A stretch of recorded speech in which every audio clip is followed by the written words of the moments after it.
السلام عليكم.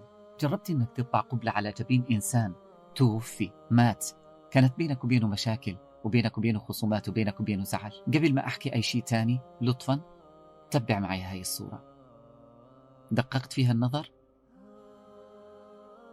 راح احكي لك تفاصيل قصة مؤثرة ومعبرة جدا، وانا متأكد بعدها انه رسالتي من هذا الفيديو حتكون وصلتك. ابقوا معي ولا تنسوا ذكر الله.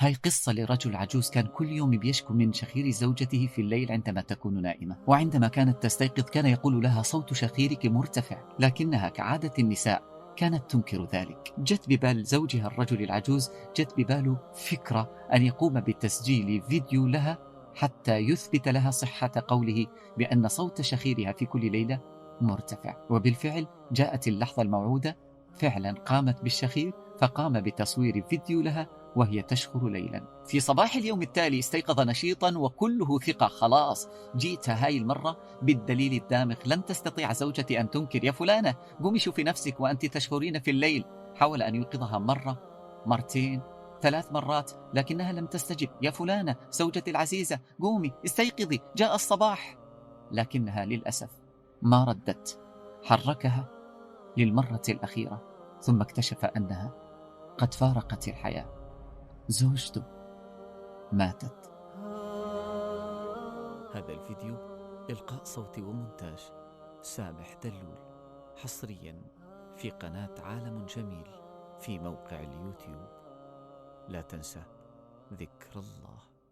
تعرف شو اللي صار مع هذا الرجل العجوز منذ تلك الليلة وهو في كل ليلة يبكي بكاء يقطع نياط القلوب لأجل فراق زوجته؟ تعرف شو اللي ساواه بالفيديو اللي صوروا لزوجته؟ صار صوت شخيرها أغنيته في كل ليلة، لا ينام إلا على صوت شخيرها وهو يبكي. لذا دير بالك تكسر خاطر أم، دير بالك تكسر خاطر زوجة، ديري بالك تكسري خاطر زوج، دير بالك تكسر خاطر ابنك، ديري بالك تكسري خاطر بنتك، ديروا بالكم تكسروا خاطر من تحبون في الله.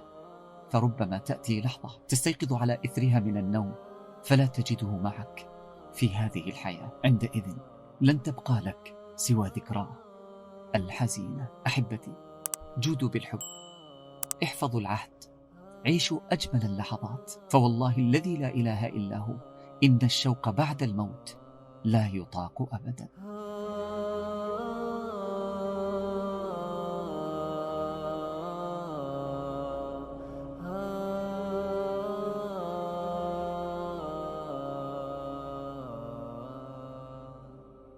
بهذه الكلمات أكون قد وصلت لختام هذا الفيديو. أسأل الله عز وجل ألا يفرقنا عمن نحب في الدنيا والآخرة، اللهم آمين آمين. بإمكانكم من خلال التعليقات أن تكتبوا بعض المواقف والأحداث اللي مرت بكم وأدمت أفئدتكم بسبب فراق حبيب أحببتموه في الله عز وجل أو قريب، ما منحتكم الفرصة، فرصة الدنيا بعد قدر الله تبارك وتعالى، إنكم تستسمحوا خاطره يوم أن قصر أو قصرتم في حقه. حياكم الله وبياكم. كان معكم سامح دلول من قناة عالم جميل في موقع اليوتيوب. لطفا إن كانت هذه أول مرة تتابع فيها القناة انقر على زر الاشتراك، فعل زر الجرس ليصلك كل جديد. انتظروني غدا في تمام الساعة 8 مساء بتوقيت القدس المحتلة، في تمام الساعة 9 بتوقيت مكة المكرمة، ومع فيديو جديد إن شاء الله تبارك وتعالى.